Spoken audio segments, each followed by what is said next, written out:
Hi friends, welcome to RS allrounder. இன்றைக்கி நம்மளோட YouTube சேனலில் கோவக்காய் சட்னி தாங்க செய்ய போகிறோம். இந்த ரெசிபிக்கு வெங்காயம் தேங்காய் எதுவுமே ஆட் பண்ணாமல் ரொம்பவே சிம்பிளான முறையில் தாங்க செய்ய போகிறோம். ஆனால் டேஸ்ட் வைஸ் ரொம்பவே சூப்பராக இருக்கும். பிகினர்ஸ் கூட இந்த ரெசிபியை தாராளமாக ட்ரை பண்ணலாங்க. சாதம் நல்லா சூடாக இருக்கும்போது அது கூட இந்த சட்னியை சர்வ் பண்ணி சாப்பிட்டா டேஸ்ட் அவ்வளோ அட்டகாசமாக இருக்குங்க. இப்போ வாங்க இந்த ரெசிபியை எப்படி செய்யலாம்னு சொல்லிட்டு வீடியோக்குள்ளே போய் பார்க்கலாம். இந்த ரெசிபி பண்ணுறதுக்கு நான் இன்னைக்கு 1/4 கிலோ கோவக்காய் எடுத்திருக்கேன். இது கூடவே 2 தக்காளி எடுத்திருக்கேன். இப்போ இது ரெண்டையும் நல்லா வாஷ் பண்ணிட்டு கட் பண்ணி எடுத்துக்கலாம். பாருங்க, கோவக்காயை ஃபுல்லாக ரவுண்ட் ஷேப்பில் நான் கட் பண்ணி எடுத்துக்கிட்டேன். 2 தக்காளியுமே கட் பண்ணி எடுத்துக்கிட்டேன். இப்போ வாங்க எப்படி செய்யலாம்னு சொல்லி பார்க்கலாம். ஒரு பேனில் 2 டீஸ்பூன் ஆயில் ஆட் பண்ணிக்கிட்டேன். எண்ணெய் நல்லா சூடாயிருச்சு. இப்போ இது கூடவே நம்ம கட் பண்ணி வச்சுருக்கிற கோவக்காய் ஆட் பண்ணிடலாம். இப்போ அடுப்பு மீடியம் ஃப்ளேமில் வச்சுக்கிட்டு இந்த கோவக்காயை 4லேருந்து 5 நிமிஷம் நல்லா வதக்கி எடுத்துக்கோங்க.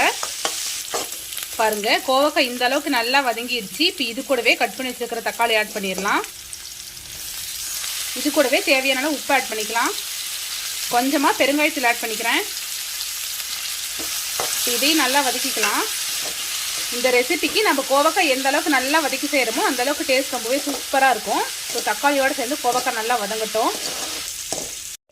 பாருங்க, தக்காளியோட சேர்ந்து கோவக்காய் இந்த அளவுக்கு நல்லா வதங்கிருச்சு. நீங்களும் இந்த அளவுக்கு நல்லா வதக்கி எடுத்துக்கோங்க. இந்த அளவுக்கு நம்ம வதக்கி சட்னி அரைக்கும் போது டேஸ்ட் ரொம்பவே நல்லா இருக்கும். இப்போ இதை நல்லா ஆற வச்சு எடுத்துக்கலாம். இப்போ ஒரு பேனில் 1 டீஸ்பூன் ஆயில் ஆட் பண்ணிக்கிறேன். எண்ணெய் நல்லா சூடாகட்டும். எண்ணெய் நல்லா சூடாயிடுச்சு. இப்போ இது கூடவே 4 வரமிளகாய் ஆட் பண்ணிக்கிட்டேன். 2 பச்சை மிளகாய் ஆட் பண்ணிக்கிறேன்.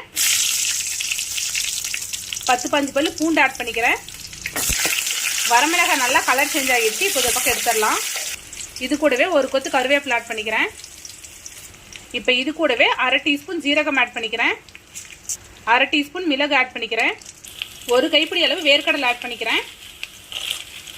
இதெல்லாத்தையும் நல்லா வதக்கிக்கலாம். ஒரு 2 நிமிஷம் நல்லா வதக்கி எடுத்துக்கோங்க.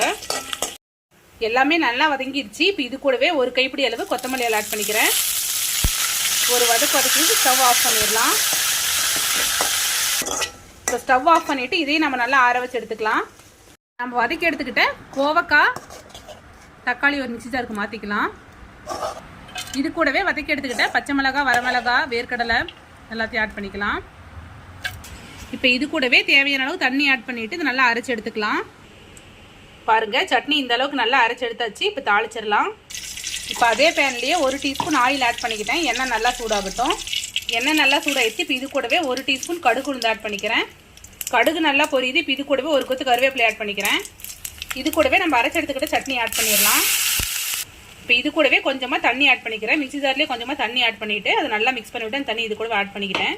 இப்போ இது கூடவே தேவையான அளவு உப்பு ஆட் பண்ணிக்கிறேன்.